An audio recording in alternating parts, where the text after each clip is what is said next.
Well, I made it to Tucson and I'm exhausted, but I'm here and I'm safe. And I have my cup of tea. I'm freshly showered. I have my version of robe curls going on because I have very fine hair. So, no point in having a whole freaking bathrobe thing.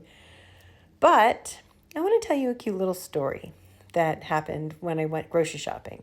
So, between my ride from Phoenix to Tucson, I had to stop at a grocery store to buy groceries for the week. And I went to this Walmart that's a really nice Walmart. It's just nice. It's clean, it's stocked. I just like it. And that says a lot. So, anyways, I was going down the aisles and I come across this guy, and we both go to reach for the eggs at the same time. Now, yes, we all know that the price of eggs is very high. Oh, I got to give your mortgage. But I had a cute little interaction with this little old man who was putting all his groceries in his little milk cart that was in his shopping cart. He had a milk crate there. And we joked about the cost of eggs and how we had to mortgage our house and are we going to have to provide our identification. It was just a funny little thing. So then I go and do the rest of my shopping, and I get all the way to the front to the registers, and lo and behold, the gentleman that I ran into was in front.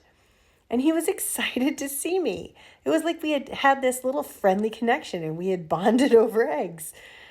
And I went to pull out my driver's license because I was buying myself a box of wine for the next week. And I handed it to the guy, and he's like, "Oh," I was like, "You're going to need this for the alcohol." And he turns and he looks at me, he's like, "I thought you needed that for the eggs." It was just a fun little silly moment.